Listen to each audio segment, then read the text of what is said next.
Good morning, good afternoon, good evening, whatever time of day it is for you today.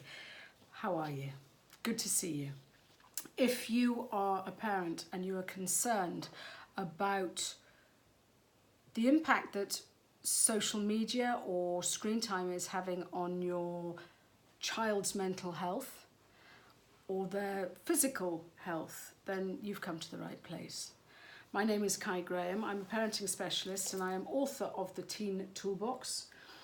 And it is my mission to help parents to support their children through adolescence so that together we can build a mentally healthier and happier generation of young people. And that, ladies and gentlemen, is what it's all about. And today's episode is really predominantly about mental health and screen time.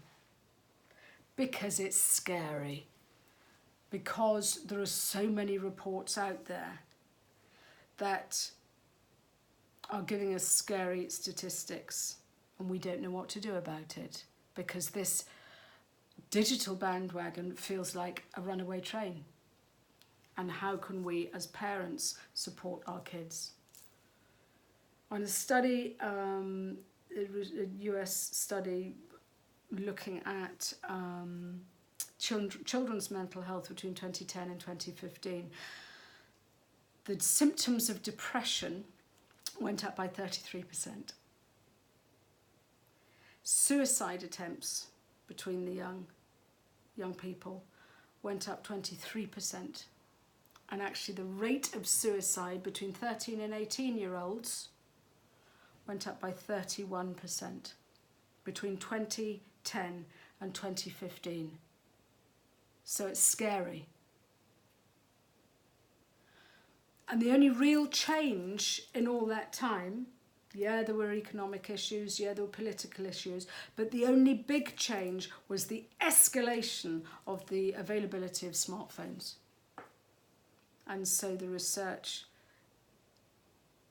came to the conclusions that a lot of those alarming statistics can be down to the increased use of smartphones. The World Health Organization just recently acknowledged that gaming disorder is in fact a mental health condition now. So what on earth do we do as parents? Because try and say to your child, I'm banning you from using your phone. Good luck with that. In a previous episode, I discussed how to speak to your child about their screen time usage. So maybe go and have a look at that. Technology is here to stay. 91% of 16 to 24-year-olds use their smartphones for social networking. And so, yeah, it ain't going nowhere. So I'm afraid to say there is no point putting our head in the sand. There really is not. And the problem is that with this increased usage of smartphones, and it could be smartphones, it could be iPads, it could be laptops, it could be devices, it could be YouTube on TV, it could be, don't think that just because your child's using a TV it's any better. They're still being subjected to whatever is online. And it is affecting their mental health. Anxiety levels have increased. Impulsive behaviour is rocketing. Children are finding it harder now to regulate their emotions. Our kids are spending more time in their room and isolating themselves. When I was young, you could tell where all the kids were because everyone's bike was outside someone's house. That's not how it is any longer. Kids communicate online. 91% of 16 to 24-year-olds use their smartphone for social networking. So they could be sitting at home chatting to their friends without even seeing them face to face. We know that that's happening. And all this leads to lack of focus, lack of attention, lack of motivation, and it's scary. It's scary. Some parents are saying to me, well, how do I know if my child's addicted? Do you know what? My view is if you've got to that stage where you're trying to convince yourself, oh, well, they're not addicted, then there's something wrong. I would be looking at my child's behaviour and seeing, is this excessive use? Are they withdrawing themselves from everyday life? When the Wi-Fi goes down, are they angry? Is there tension? Are they irritable? Are they cross? Or do they sort of think, oh, sure, right, I'll just pick up a book, or I'll just go and visit so-and-so. You know, what is their reaction to this? Try switching off the Wi-Fi for half an hour. Try changing the password, for goodness sake. And you'll know, you know, I wouldn't suggest it's even safe to say, well, it's no, they're not addicted though. But if there's too much use going on there, it is affecting their mental health, period. In previous episodes, I've discussed what to do about talking to your child, what to do, but also how to do it. So that might help. But there are many health problems, not only anxiety and depression and lack of confidence and lack of self-esteem. There's the sleep deprivation, digital eye strain, illnesses. Oh, wait for this. Illnesses, okay? 1 in 6 smartphones have traces of fecal matter on the screens. That's poo to you and me, okay? 1 in 6.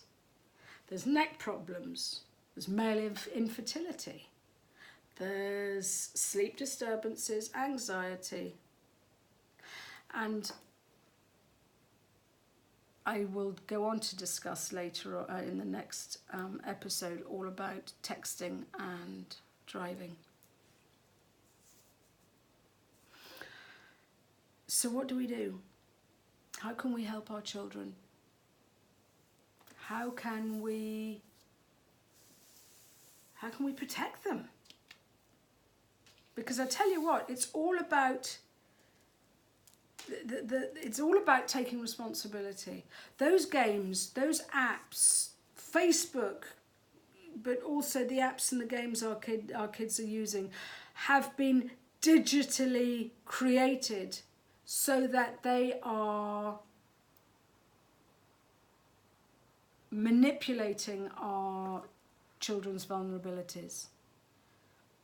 That fear of missing out, the FOMO, the not feeling good enough, the need to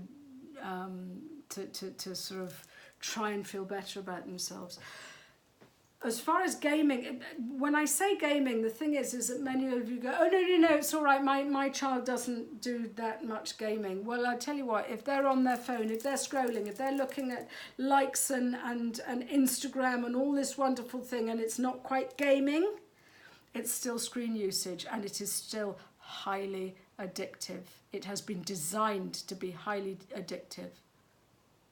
There've been, I think the Journal of, the Journal of the American Medical Association have done surveys to say that between 6 and 18-year-olds, 88% of them don't get enough sleep, and 53% of those children who have phones in their bedrooms for at least 3 nights a week are 53% more likely to have a bad night's sleep. And lack of sleep gives us mental health issues because our body needs to heal, our body needs to rest, our body needs to relax.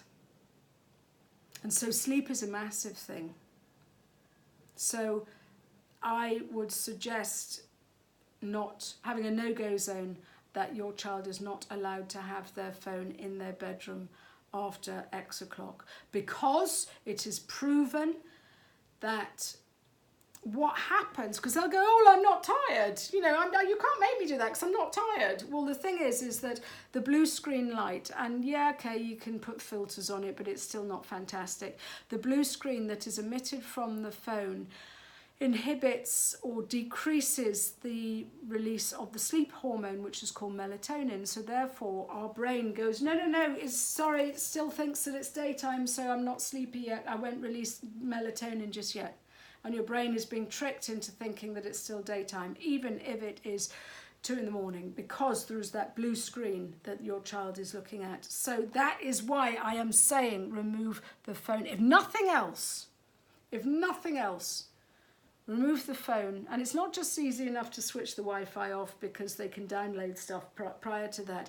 It is remove the phone from the bedroom at 10 or 11 o'clock at night, delete where applicable, earlier if you see fit, if you can. Because biologically, your child's smartphone, and you need to lead by example, your phone needs to be the same place as theirs. It is inhibiting the release of melatonin, which is when they're feeling tired. So if you're letting them use their phone in their room, you're on a hiding to nothing, because they won't feel tired because their mind is still and their brain is still being stimulated.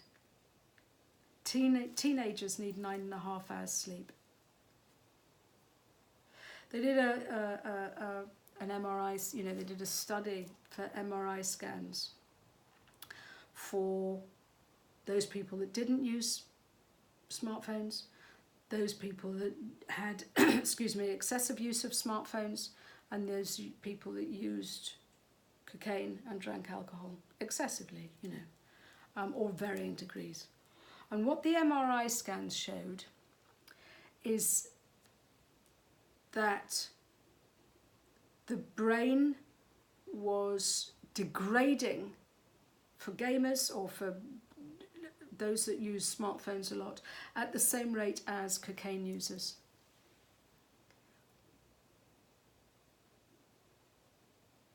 And that gaming is more rewarding than cocaine usage.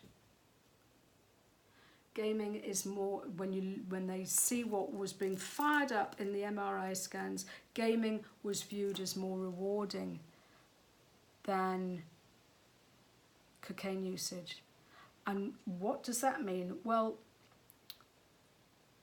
dopamine is basically it's that feel-good hormone, it's the feel-good system, it's that reward system. So when as a little child gets praised for being very good and for colouring in the lines and for, you know, doing whatever, dopamine is released and it makes them feel, oh good, yeah, it feels great. And that's what comes with praise. And what then happens is that, as I said earlier, these games, these apps have been designed for just that vulnerability, have been designed to make the brain make you feel good. You know, all these likes on Instagram, all these likes on Facebook and Snapchat and whatever, and the comments of, you know, you look fab or you whatever, all these comments and likes and hits of whatever are sending messages to the brain to release more dopamine, which makes us feel better. And the game industry knows that, and they are manipulating it so that this is why it takes you just to the next level. God, anyone that's been addicted to Candy Crush will know that. Oh, well, I've just got to go to the next level. And this is what your child is experiencing daily, hourly. They are being manipulated. And this dopamine is getting them hooked. It's the same as online porn. It's that reward system. The more they watch, the more they become neutralized, and so they need to, it's like when they're on games, when they're watching porn, when they're getting likes, is the fact that they become normalized to these increased levels, so they need to do more. And so when they're pulled away from that environment, that's when mental health gets absolutely battered. Because real life can't compete with this manufactured dopamine release. So no wonder our kids are feeling crap with just normal life. It's alarming. And so how can we help them? We have to monitor them. We have to help them monitor themselves. We have to educate them so they know what's going on. When they were doing these MRI scans, we looked at the grey matter. They looked at the grey matter and the white matter of a person's brain, and they compared the healthy ones to the non-healthy ones. The non-healthy ones being the cocaine users, the gamers, those people using too much, not just the gamers, those people using too much screen time, alcoholics, you name it. And they looked at the grey matter that was dramatically reduced, and the grey matter of the brain processes information and emotions, and that's its primary, I mean, it does a whole lot of other stuff, but its primary purpose is to process information and manage emotions. And so with too much screen time, that's why our kids are taking more risks. That's why our kids are not focusing and not getting motivated. That's why our kids can't control their anger and their negative feelings. Because their grey matter is being bombarded and reduced by the radiation and the shit that's coming from these phones.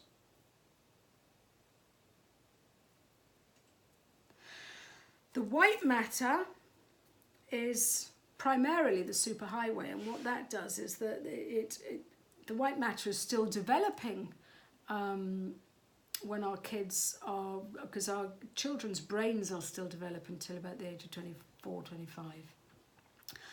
And so if we expose them to too much screen time, the production of white matter is reduced, it is inhibited, and the white matter is really what it does is it's coats the neurons, and seals, you know, because our behavior becomes, and what we do sort of hot wires the synapses in our brain. Okay, so a bit like a concert pianist. If you've got a child who, you know, if you're a concert pianist, you don't suddenly sit down and play Rachmaninoffs, whatever. You need to practice, and you need to do your scales, and you need to do your arpeggios, and you need to practice every day.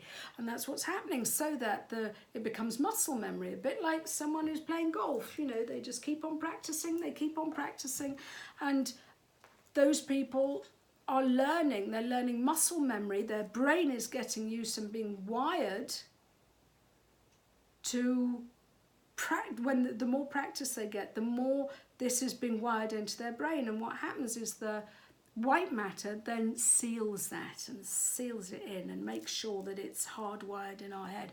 But if we are doing too much gaming, too much drugs, too much alcohol, too much smoking, any of this stuff, it is inhibiting the production of the white matter, which is basically facilitating message transfer, you know, transfer of all this stuff going on in our brains wiring. And so therefore we aren't so good at decision making, and we become unfocused, and your child doesn't know you know, the how to regulate stuff because they can't think straight.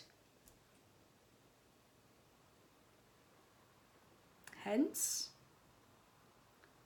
the increase in self-harm, hence the increase in aggression, because their emotions are becoming much more polarized, much more impulsive. Now, okay, in fairness, that does happen with teenagers anyway, because their brain is still work in progress. But I tell you what, too much screen time really doesn't help that. So just be aware that this, if there's too much and it goes unmanaged, it is permanently affecting the makeup of your child's brain. And I don't want to alarm you, but I want to educate you. So what do we do? I've said, remove the phone at night time. Talk to your child. Tell them why this is going on. Hell, get them to watch this video. Because our kids aren't thick. Our kids aren't stupid. And many of them, studies have shown that if they are educated, if they are given the facts, then actually they're pretty darn good at self-regulating themselves. You know, okay, they will go off the rails if the rules and regulations are too strict. But if they're fair, and if your child knows that you are there for their best intentions, then they're likely to buy into this. Ask them, if you couldn't do screen time, what else? What alternatives? Would you practice the piano? Would you go out and play ball? Would you go and visit Granny? Would you write your essay? Would you read a book? Would you do some squats? What would you do? What would be the alternatives to screen time? Because if you can build in a bit of that, then we can build in a bit of both. Because our child needs sleep, nutrition, and exercise. So find out what other extracurricular things that they can do. So many people now are saying, if your child has got anxiety or depression, get them outside, get them to do exercise, get them to go for a walk. Cut the screens, leave the phone behind. Okay, you've done half an hour on, or you've done an hour on your game. Right, let's go for a walk. Let's take the dog for a walk. Let's go and visit so-and-so. Let's do this. You do that. Go and just do something that addresses the balance a bit. And if you are struggling with maintaining that, then write a contract. I discussed it in... I think it was the first episode in this series. Go and have a look how to do that. Write a contract. I'll leave the description. I'll leave the link in the description. But discuss with your child and find out if they are struggling. Even if they're not struggling, if you know that it's just the balance isn't quite right here, then see what you can do to make healthier alternatives for your child. You can't rule out this social media or screen time altogether. I totally get that. God, I'd be twitching if I had to. It's good. It provides so many opportunities. But unmatched or unregulated, it can also cause many, many problems. And that's what we're trying to avoid.